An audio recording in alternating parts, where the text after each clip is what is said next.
Danas pričamo o projektima koji će napraviti puta 4. Ne hoće li, nego će napraviti puta 4 i o tome zašto nitko ne kupuje te projekte. Biće jako zanimljivo. Čekaj, šta je ovo? Vidi, majica me nije u levelu, šta je ovo? Vidi kako se ovo iskrivilo. Čekaj, stani da provjerimo. Stani da provjerimo vajketi. Čekaj, znači sad ovako je level.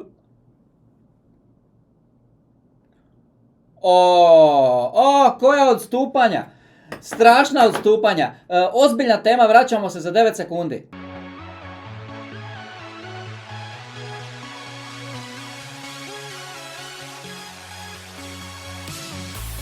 Veliki pozdrav svima, još jednom nas dijele sati do početka večerašnjega mintanja. Nekome ćemo pokloniti večeras 543 Cardana, ako bude sold out, tako da svi ste pozvani, ali to nije tema ovog videa. Pridružite nam se svakako večeras, ovdje imamo live stream i za publike, svi će ga moći gledati, puštamo novu pjesmu na Song Market Cupu i bit će jako interesantno, ali sada želim pričati o drugoj temi. Mislim da je jako ozbiljna tema, pogotovo u ovoj fazi marketa, pogotovo za one koji su tek nedavno možda ušli u kripto svijet, pa možda čak i za one starije, ako nisu naučili neke od najvažnijih lekcija u prošlosti. Ja ću sada dati isključivo moje vlastito mišljenje.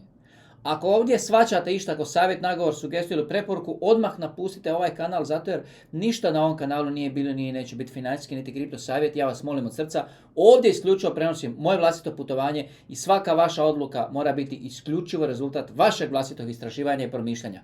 Napišite mi dolje, sada odmah, ne sutra ili prekosutra, šta vi mislite? Koji projekti iz top 50, nemojte sad pričati o nekim tamo koje nikad niko nije čuo za njih, iz top 50 na CoinMarketCapu, po vašem osobnom mišljenju, šta vi mislite? Koji od tih projekata može napraviti laganih, easy, nikad lakših puta 4 za investitora koji se sada odluči investirati u takve projekte? Može? Zašto o tome pričamo? Pa vrlo jednostavno. U takve nitko ne želi ulagati. Neće ljudi ulažu u takve. Ljudi traže nešto drugo, ljudi traže kruha pored pogače, a što nude ovakvi projekti? Što nude projekte od kojih ljudi bježe, naši ljudi? Nude sigurni ulazak i sigurni izlazak, pogotovo za puno jače i veće investitore. Imamo primjer, nije bitno sad koji projekt, iz top 50. Imamo čovjeka koji ima 10-20 tisuća dolara da uloži.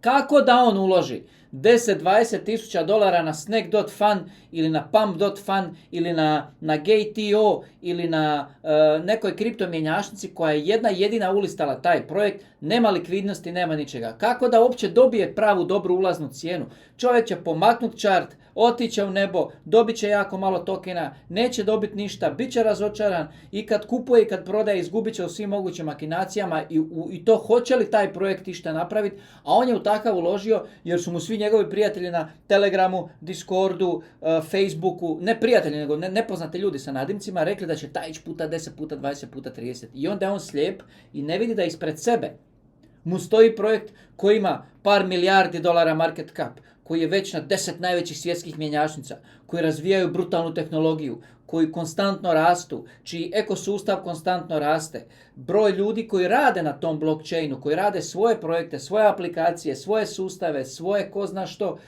jako raste. I jedan kroz jedan ti vidiš ispred očiju da će se tu dogoditi velike stvari. Velike stvari su i puta 3, puta 4, nekom su velike stvari samo puta 50. I onda ovakve uopće više ne gleda kao potencijalan projekt. Jer za ljude, kad ti kažeš potencijalan za veliku eksploziju, njemu je samo x10, x20, x50. Pitajte građevinare u vašem gradu, mjestu, gdje god živite, evo ja vas molim. U kafiću, u kafani, kad pijete piće, vidite nekog se bavi građevinom, zaustavite ga, pouste ga za rukav i pitajte ga, legendo, kad praviš tu zgradu, koliko posto ti je zarada? Koliko posto ti je zarada? On će ti reći 30-40.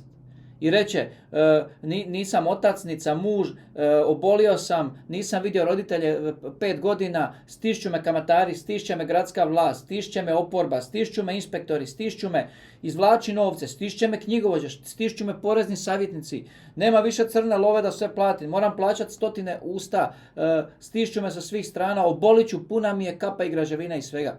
Karikiram samo. 30-40% ako uzmu, oni su sretni, kažu. Naši ljudi nisu zadovoljni da mu neko sad kaže, legendo, slušaj, Cardano ti sad na 80 centi, puta 3 puta 4 bi mogao možda napraviti. Možda bi mogao napraviti puta 3 puta 4 u nekom vremenskom periodu. Ma ne. Šta ti pričaš gluposti? Kakav Cardano? Kakav 3 puta 3 puta 4? Kakvi tamo neki altovi? Kakve gluposti? Pa ja znam ovdje, lik mi je rekao u Telegramu, on ima projekt za puta 50. Razumijete? Sad ne pričamo o Bitcoinu. Bitcoin uopće nije tema. Sad su tema samo projekti i zato sam vas pozvao da vi napišete u chat dolje šta vi mislite koji iz top 50, top 100 ima potencijal da napravi puta 4, a jednostavno ljudima nije zanimljiv, jer ljudima nije zanimljivo puta 4. Oni bi htjeli da s jednim ulogom riješe sve svoje životne probleme. Oni bi htjeli odškolovati djecu, vratiti kredite, zatvoriti kartice, kupiti si još jedan stan, kupiti si vikendicu, kupiti si još jednu vikendicu za rentanje, kupiti si novi auto da mogu trubiti po selu i vikati di ste bili kad sam bija niko i tako dalje. I njima je malo puta 4. Zašto im je malo puta 4? Jer nemaju dovoljno kapitala za igru na puta 4. Shvaćate? On možda i dobro misli o nekom projektu, ali on kaže, ali meni treba $100,000 za puta 4 pa da sam ja zadovoljan. I on kad ima $100 ili 1000 za investiciju, njemu puta 4 ne zvuči zanimljivo. I on traži puta 40, puta 100 potencijal da sve u životu što ima viška, tih 1000, 2000 ili $5,000, da stavi u takve, jer on ima očekivanja o puta 100 da bi mu riješile njegove životne probleme. I onda vidimo da okidač ljudima kod odabira projekata uopće nije projekt, nije kvaliteta projekta, niti projekt, niti kvaliteta projekta, niti ništa, nego kod njih je presudno koliko njima novaca treba. Znači, kod njih je presudno sljedeće. Ide tabla. Ljudi, jeste ostavili like? Baš me zanima jeste ostavili like. Ako niste, hvala vam lijepo. Hvala vam lijepo. Ako jeste, isto vam hvala lijepo. Ovako, kako radi matematiku prosječan investitor? Ok, imam 2000 eura, meni treba puta 20. Njemu treba projekt od puta 20, to je jednako 40.000 zarada. Sad kad on zna da mu treba 40.000, tek sad ide tražiti projekt za puta 20. I ti mu kažeš, si čuo za Cardano? Ne odgovara, puta ništa, ne valja Cardano. Jesi čuo za... ne valja. Jesi čuo za... ne valja. Znači, on uopće ne gleda. On samo gleda, kad mu ti kažeš da li si čuo za neki projekt, on gleda, market cap, chart izgleda ovako, tu je bio, ako se vrati, najjača rečenica početnika, ako se vrati na novi ATH, koliko je to X-eva. Ne gleda on koliki je bio supply par godina prije, koliki je bio max supply, koliko je tokena bilo u cirkulaciji, on to ništa ne gleda, koliko je bilo, on samo gleda ako se vrati na ATH, koliko je to X-eva. I čak i u toj matematici, ako je to puta 5 recimo, nije zanimljivo. Jer njemu treba puta 20. I onda naleti na neki projekt na 800, 900, 1000 i nekom mjestu na koji market capu, vidio da ljudi pišu da taj projekt ima potencijal da napravi puta 60. I onda on kaže, vidi, sad ću ja njih zajebat. Znači, njihova matematika je da ovaj projekt može ići puta 60, a meni treba puta 20. Ja ću kupiti ovdje i ja ću ovdje izaći. Ja ću izaći na puta 20, a on neka ide gdje god hoće. Sad ću ja njih zajebat pa ću ja uložiti prije. I to ljudi rade. Vidjelo se, ode sve u 3PM. I to ljudi rade. I zato vas pitam, napišite mi stvarno, nabrojite projekte za koje vi mislite da mogu odraditi puta 4 u ovom ciklusu od današnje cijene, ako je nitko živ ne želi kupovati. Mi ćemo nekom danas pokloniti 543 Cardana.